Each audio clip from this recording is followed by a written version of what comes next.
WrestleMania 27 is widely regarded as one of, if not the worst WrestleMania in the history of the WWE. Before rewatching WrestleMania 27 for this video, my memory of WrestleMania 27 was that yes, it was a terrible WrestleMania. I remember it being a WrestleMania that felt like it had a lot of matches that weren't WrestleMania worthy, some matches that are just embarrassing to even talk about, one match that is considered to be one of the worst wrestling matches that I've ever seen in an incredibly lackluster main event to boot. But after 13 years, I wanted to give it another chance to see if it really is as bad as we all remember. So I did a full 4-hour watch along that you can find over on patreon.com/SantiZap, full with footage and my reactions for your viewing pleasures. Again, that's patreon.com/SantiZap. You can find the direct link to it at the top of the description or in the pinned comment. If you do go over to watch the 4 hours of me watching WrestleMania 27, please don't skip over the Michael Cole versus Jerry Lawler. Please suffer through it with me. And as always, don't forget to subscribe to this channel, ring the bell for notifications. If you're a wrestling fan, I know that you're gonna fall in love with this YouTube channel because we always upload daily wrestling content. All right, folks, let's talk about WrestleMania 27, written in the stars, a million miles away. In case you don't remember, the big selling point of WrestleMania 27 wasn't the matches, it wasn't the Undertaker streak, it wasn't the main event, it was the return of The Rock, who had been gone from the WWE since all the way back in his last WWE match at the time at WrestleMania 20, all the way back in 2004. And The Rock coming back understandably created and generated so much buzz that people like myself, who had been gone from watching professional wrestling for a handful of years now, came back because we were undoubtedly interested to see how The Rock had changed and evolved during his time in Hollywood and how The Rock would interact with WWE superstars that he'd never really had interactions with before, like John Cena. And The Rock does open the show with a very just simple cookie cutter babyface promo. You know, the typical Rock of, okay, when I say this, you guys chant that. Yabba, you guys chant dabba. It was a lot of catchphrases, nothing with too much substance, but it really did the job at getting you excited and getting you off of your feet and really setting false expectations because this show would go on to not be very good. But again, it was nice to have The Rock back into this world of professional wrestling at the very, very least. Now, as a host, The Rock didn't really get to do a heck of a whole lot. He came out and greeted the crowd at the beginning like we already talked about. He had a couple of backstage segments. He had a backstage segment with Pee Wee Herman where Pee Wee Herman said that he was part of Team Cena and The Rock is trying to convince him to switch to Team Bring It. He starts roasting John Cena, calling him a big bowl of fruity pebbles as he was all the way back in 2011. And I guess he basically bullies Pee Wee Herman into switching to The Rock's side. We also have a fantastic moment later in the show with The Rock as he's talking to Eve Torres and says, all right, whoever comes up behind me, I'm going to create a special WrestleMania moment with them. And it ended up being Mae Young, who wanted the people strudel and then went ahead and groped The Rock, sexually harassing him in front of all of us. We also had a really short segment between The Rock and Stone Cold, which, no pun intended, had so much electricity. And honestly, seeing this moment made me a little bit angry that Stone Cold couldn't come to financial terms to have that moment with The Rock at WrestleMania 40. But let's now actually talk about the matches, and let's start off with the match that opened the show, which was a World Heavyweight Championship match between the Royal Rumble winner Alberto Del Rio taking on what would end up being his retirement match, the World Heavyweight Champion Edge. You know, for all of Alberto Del Rio's flaws, one of the problems was not his presentation. This man genuinely had amazing aura, and this entrance that he had at WrestleMania with his Rolls Royce, the music, the personal ring announcer, his entire presentation at this year's WrestleMania was truly magnificent. Edge didn't really have a special entrance at this year's WrestleMania. He just had his traditional entrance, but I did notice this big floating cube in the middle of the ring that would come down and I guess play the wrestler's Titantron. It honestly looked pretty sweet. This was also a WrestleMania match that had large involvement from the world's greatest dad, Christian, and also the Funkasaurus Brodus Clay, who was, I believe, Alberto Del Rio's NXT rookie. Look, I'm not gonna sit here and explain to you what NXT rookies were back in 2011. That's a separate video for a different time. It's just weird that Brodus Clay was out there for a WrestleMania World Championship match. But hey, as a wrestling match, this is fine. Like, it's not a bad match at any capacity. It's just not a very inventive or very creative match. It was just a run-of-the-mill Edge match and a pretty run-of-the-mill Alberto Del Rio match as well. That being said, I think this match really highlighted how, in my opinion, uninteresting in the ring Alberto Del Rio is. Sometimes he has has some flashes of brilliance where he makes some moves look just so absolutely effortlessly, like how he does like that spin sequence into the cross arm breaker. But really, that's about it. Because in terms of the match, it was over in about 11 minutes, and it was admittedly very shocking to have Alberto Del Rio lose, who was pushed to the moon in his rookie year, winning the largest Royal Rumble to date of 40 plus men, only to go on to the opening match at WrestleMania to a guy who would go on to retire the very next night basically and lose. I don't know if this was the right call, but I do think that if Edge wasn't retiring, that Alberto Del Rio would have likely won. I think the WWE wanted to give Edge the ability to be able to go out as World Heavyweight Champion. But I do think that this loss ultimately hurt Alberto Del Rio so much that he was just never really truly seen as a credible threat to the main event scene moving forward, at the very least from a viewer's point of view. Now, the match ended, but there was just so many more shenanigans afterwards. We had Edge trying to have a wrestling match with the Rolls Royce. He's kicking it, he jumps on top of it and does some elbow drops on it. I'm not sure if this was a botched sequence, but it felt like Edge trying to fight the car went on for so long, and it wasn't until Christian showed up with like the pipe and the crowbar to actually do some damage to the Rolls Royce, but it took them a while to actually get to the point where they were damaging the car. Meanwhile, Alberto Del Rio is on his knees pleading for what was the better part of 5 minutes for them to not destroy the car. So this man lost the match that he had considered to be his destiny, and then they destroy the Rolls Royce. And they destroy the Rolls Royce for like really no good reason aside from, oh shucks, Alberto Del Rio, that bad rich guy. Next up, we have a match that's kind of cool that it even exists. We have a young Cody Rhodes, who at the time is 25 years old, taking on what would go on to become a WWE Hall of Famer, and at the time, former WWE World Champion in Rey Mysterio. This is Cody Rhodes, folks. Cody Rhodes didn't always have bleached hair. He had black hair at the time, and this was his gimmick. He was an American psycho that had lost and felt like he was disfigured because Rey Mysterio hit him in the face with a 619 and a knee brace. Like, this is the whole crux of their feud, that Rey Mysterio disfigured the dashing Cody Rhodes to make him undashing. We also had Rey Mysterio come out in a really awesome Captain America inspired cosplay wrestling gear. At the time, the Avengers is starting to gear up for the first of actual Avengers movie. But this match is like actually not that bad. It actually surprised me how pretty decent it was. And Cody Rhodes is so clean with his timing. I really thought that he wasn't going to be as good as he ended up being, considering he was only 25 years old, but it really showed that he came from a wrestling royal family because all of his moveset looks so crisp. And I think the highlight was this beautiful top rope vertical suplex where he held Rey Mysterio in stasis for what felt like 30 seconds.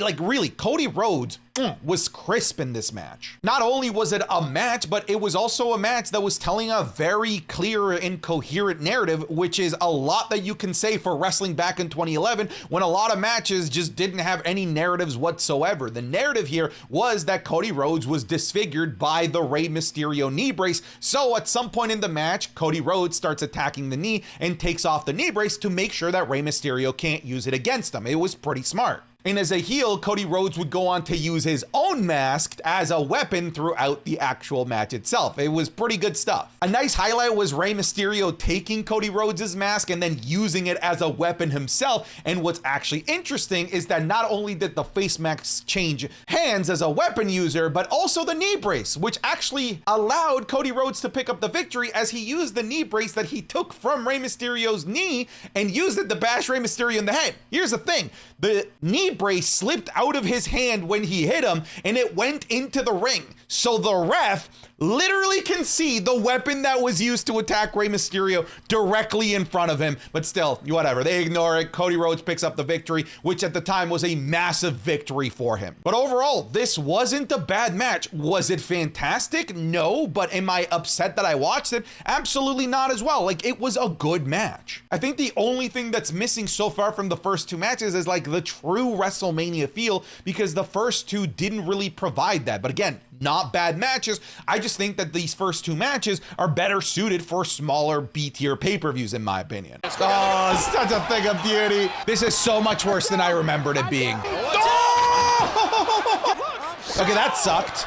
at this. Oh my God. The full WrestleMania 27 watch-along party is already available for your viewing pleasures over on patreon.com/SantiZap. And not just that, we already have the WrestleMania 30 watch-along there, and we have an upcoming Backlash watch-along as well. But we continue to add more value, as now you get access to the Wrestling is Cool Match Club as well that you get to vote on. But you also get the Raw reviews, the SmackDown reviews, and the Wrestling is Cool podcast 3 days earlier than everyone else. The Patreon has grown to over 1,200 members, so thank you so much for the support as we try to make it the best value for your dollar. Come check it out. There might be something that you like. Maybe just try it out for a month. Again, that's patreon.com/SantiZap, and back to the video. Now, the actual shit show begins with this terrible 8-man tag match between members of the core and Wade Barrett, Ezekiel Jackson, Justin Gabriel, and He's Got Kids, Heath Slater, taking on Kane, The Big Show, Santino Marella, and Kofi Kingston. Here's the thing. The core has the Intercontinental Champion and the Tag Champions. This isn't one set of Tag Champions. Back then, there was only one set of Tag Champions, and we're looking at them right here. So you would think that maybe the show would have an Intercontinental Championship match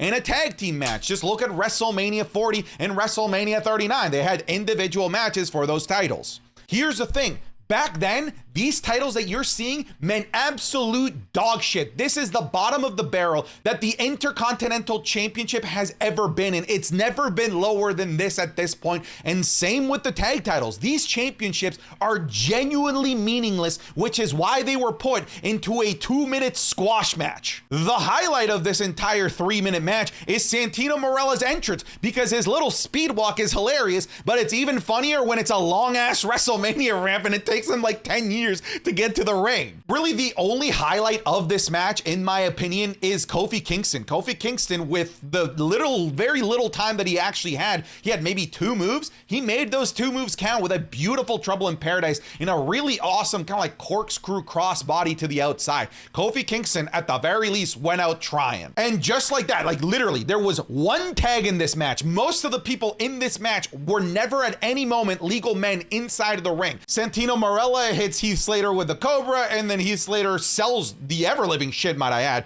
Beautiful sell from Heath Slater. Sells the WMD from the Big Show to give the good guys the victory. Honestly, it was such an insulting waste of time. Even though it was only 3 minutes, there's no reason for this match to exist, and there's no reason to bury 2 sets of fucking champions. Wade Barrett at this point, and like the whole Nexus storyline and every member of the core at this point is like on a trajectory down. And people blame John Cena for what happened at SummerSlam, whatever. I still think that we would have gotten to this point at some point or another, because most of those guys just didn't have the aura and the star power to really warrant beating all Team WWE at SummerSlam. But this is like the end to me, like the core, Nexus, all this stuff, like it was killed at this year's WrestleMania. Next up, we have, in my opinion, a little bit of a hidden WrestleMania classic in CM Punk taking on Randy Orton. I'm gonna tell you right now, this match is fantastic, and it had a really good reason for the match to even exist. Something that was rare back in 2011 was long-term storytelling, and this is what this match was based on,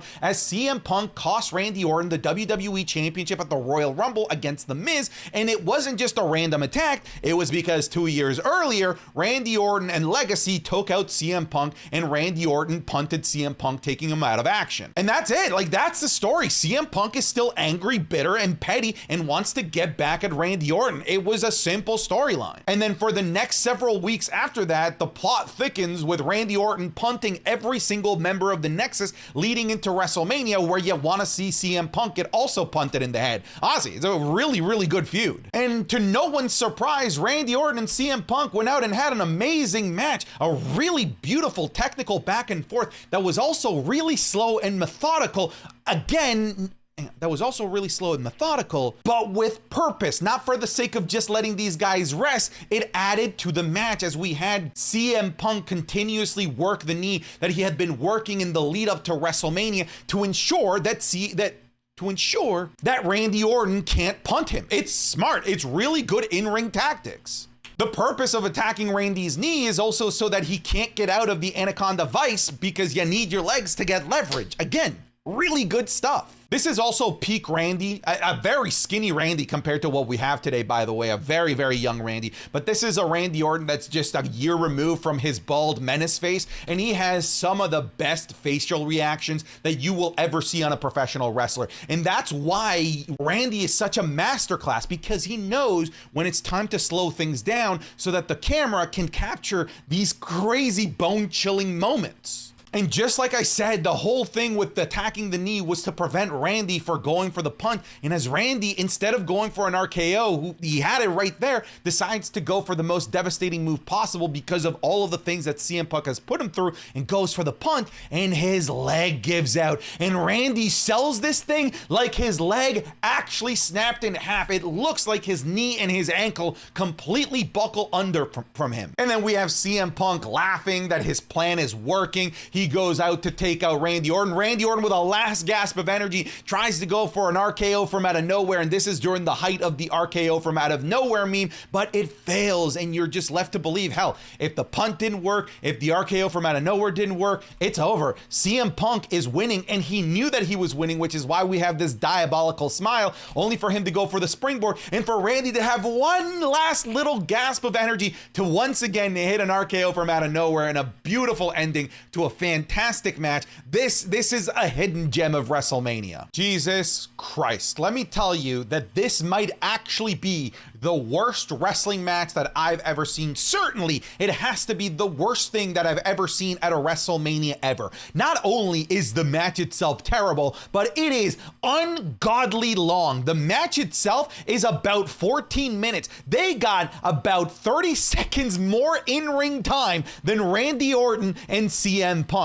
And when you add the entire package, entrances, all of the stuff that happens before and after the match, this goes on for 32 fucking grueling minutes.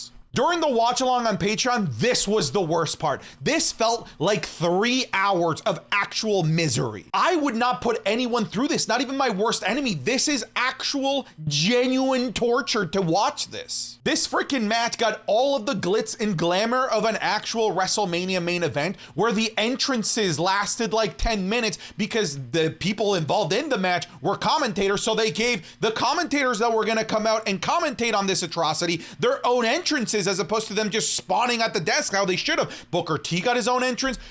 Jim Ross got his own entrance. We had Michael Cole take like 7 minutes as he walked down the WrestleMania ramp, cutting a promo, and then would get into the ring and continue to cut a promo throughout his entire entrance. Was it a heel promo? Yes. Did it get heat? Sure. But it was annoying and long as fuck. Jack Swagger got his own entrance. Stone Cold got his own entrance. And of course, Jerry the King Lawler got his own entrance. Just entrances in this first pre-match thing that happened here was like 15 minutes. It was ridiculous. And when I tell you that this is one of the most agonizing matches to have to watch, I'm telling you this is peak shit WWE PG in 2011. This is why so many people fell out of love with the WWE. Garbage like this, as Michael Cole is getting bashed into his coal mine and making dumb, stupid faces like this, as he's yelling, Jerry, please stop, Jerry. It is so, like, it makes me angry to think about. And the worst part is that Michael Cole gets like 90% of the offense here. Yeah, they gave the offense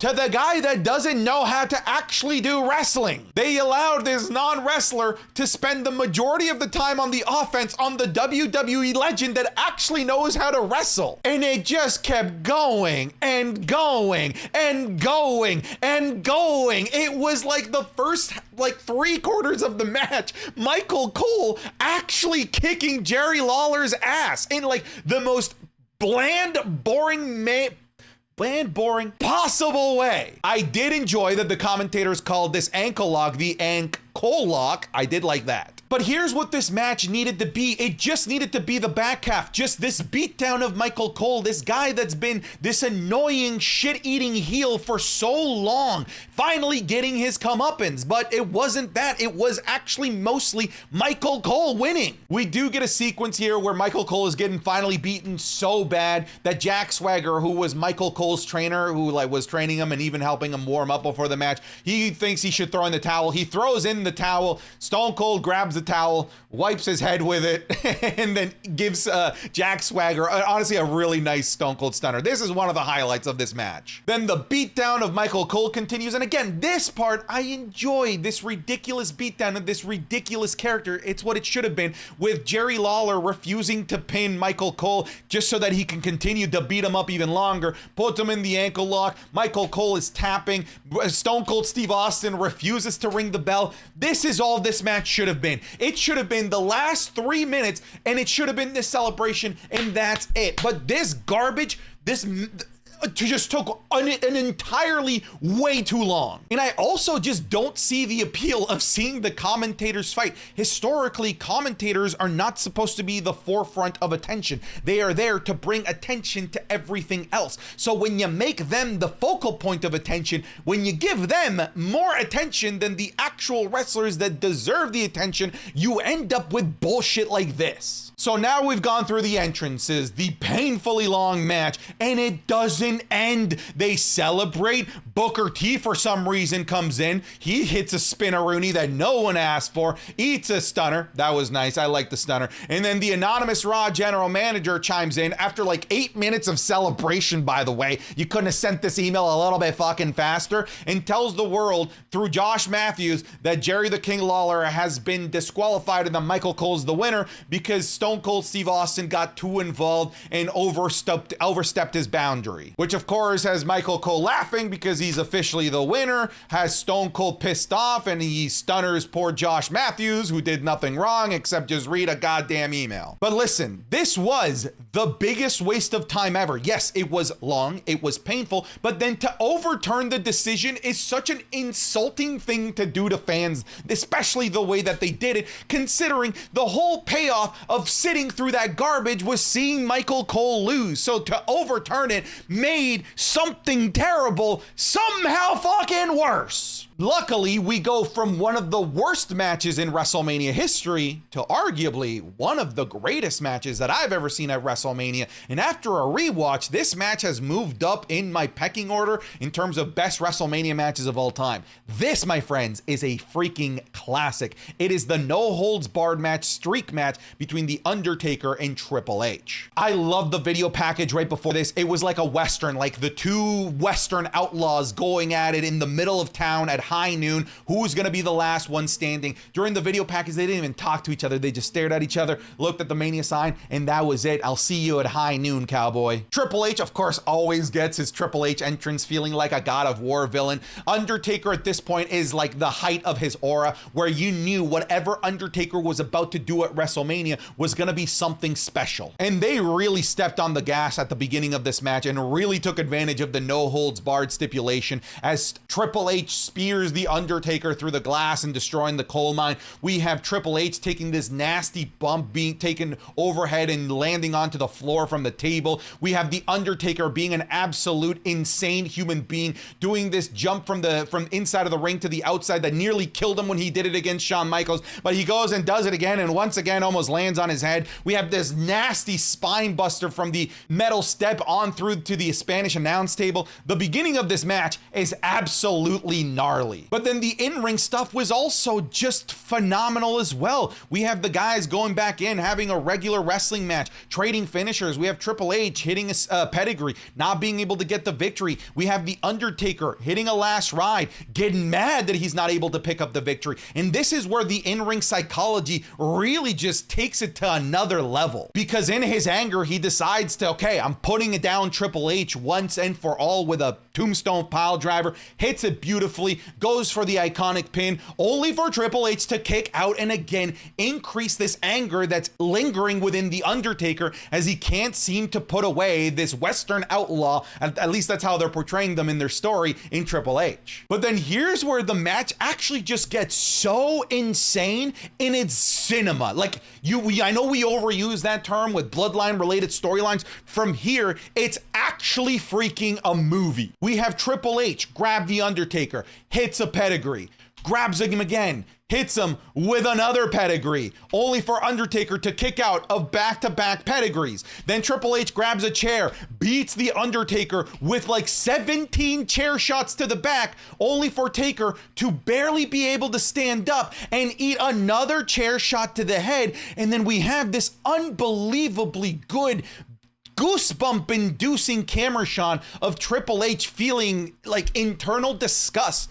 for what he's doing to The Undertaker. He is killing this man. He is ending his career, and he goes over and pleads to him, please stay down. Please just die. And in his last little bit of energy, The Undertaker tries to go for a choke slam, but Triple H just nods his head and says, no, you don't have it in you anymore, and pushes The Undertaker back. And The Undertaker stands up for one last bout of defiance, only to see this man, Triple H, hitting him with his own signature and hitting him with a tombstone pile driver that, in my opinion, looks like he actually landed The Undertaker on his freaking head, hits him with his own iconic signature pin, only for The Undertaker to kick out of that. Look, I know that to this day at WrestleMania, the greatest kick out of all time, the one that most people consider to be the greatest kick out of all time, is the next year's WrestleMania match between The Undertaker and Triple H, where Undertaker eats a sweet chin music into a pedigree inside the cell and kicks out of that.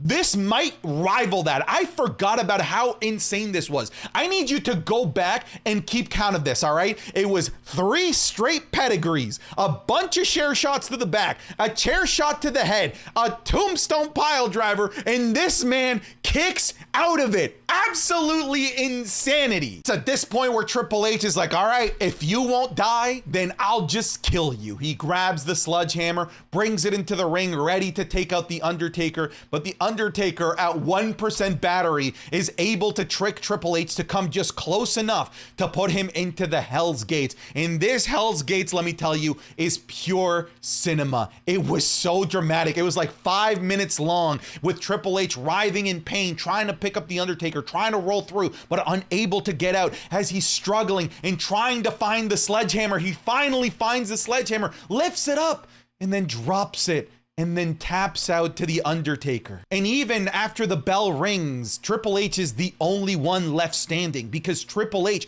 destroyed The Undertaker, and Undertaker really only got away with it because he was able to outmaneuver Triple H slightly there at the end. But now the question is, who really won? Because when I show you this picture, you see Triple H is the only one that's walking away. Even Taker can't even use the ring as leverage. He has no strength left. And then we're left with this haunting image of Triple H with his long hair about to walk off at the top of the ramp, and Taker unable to move. He actually gets stretchered off. It was perfect. Right down to the last minute detail. So we're at this point in the show where we're going from highs to lows, and now we go to what is an expected doldrums low, which many people expected to be worse than Michael Cole versus Jerry Lawler, but I'm happy to tell you that it's not. The match between Snooki, Trish Stratus, and John Morrison versus Dolph Ziggler and Lay Cool was a match that knew exactly what it needed to be, and it didn't overstay its welcome by a ridiculous amount of time like Jerry Lawler versus Michael Cole did. Look, if you don't know who Snooki is, you just weren't around in 2011, because Jersey Shore was the biggest thing on the planet at the time. It was the biggest pop culture hit. Also interesting to note, brunette Trish Stratus, kind of a rarity. And Dolph Ziggler, even with like his 5 seconds of physical time that he had in the ring, this man is a gem. He sold this slap from Snooki like he just got shot in the back of the head. But I mean, like, overall, it wasn't as bad as I remembered, because the match starts with Trish Stratus and Michelle McCool, who are both like really great in ring. They were phenomenal, and they had about 2 minutes in the ring, and in those 2 minutes, in my opinion, they put together a really good match. Of course, the match eventually breaks up. There's no one getting tagged. People are just running in. We have this awesome Starship Pain from the top to the outside onto Dolph Ziggler,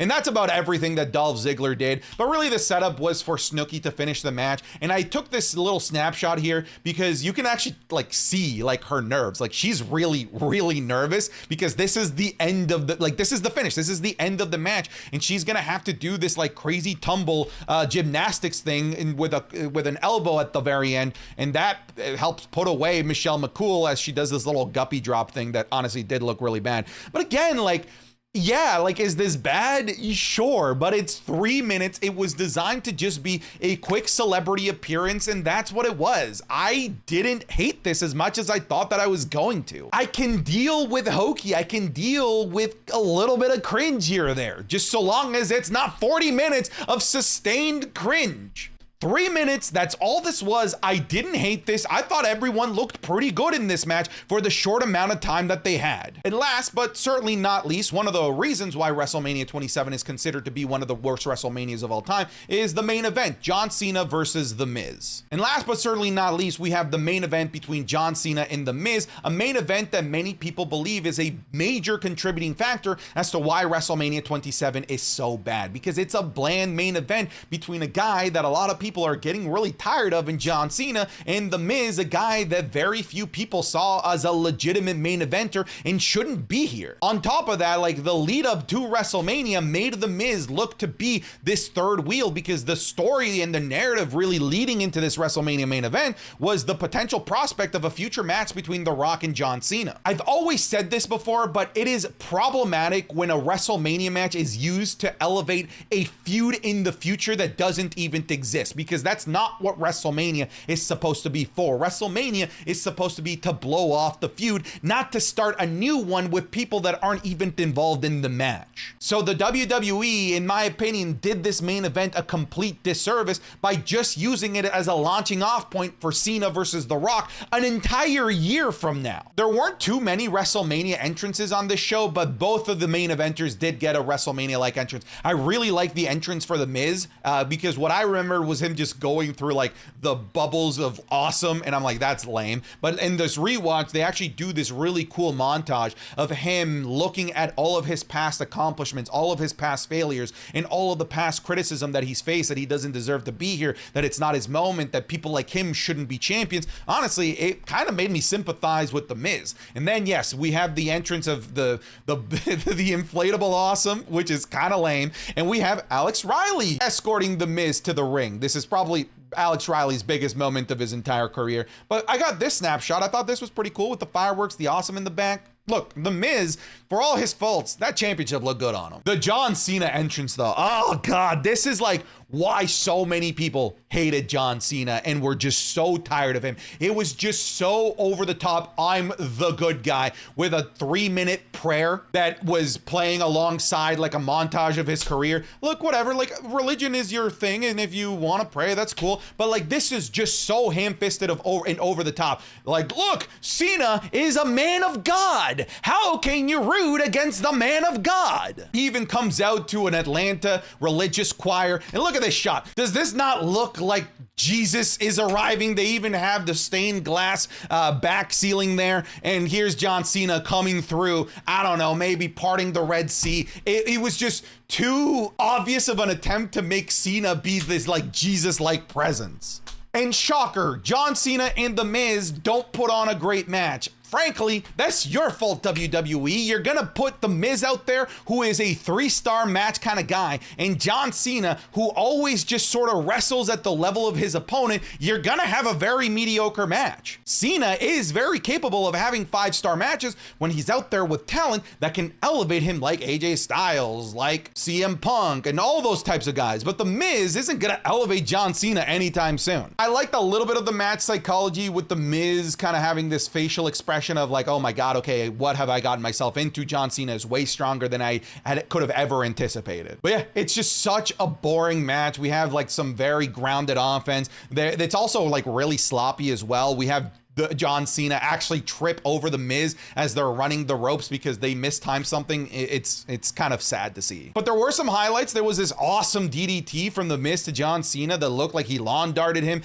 I love this move from John Cena. The top rope leg drop is one of John Cena's like best looking maneuvers. But really, it just devolves to a classic John Cena match. Yeah, you got the 5 moves of doom. You got the 5 knuckle shuffle. You got the STF.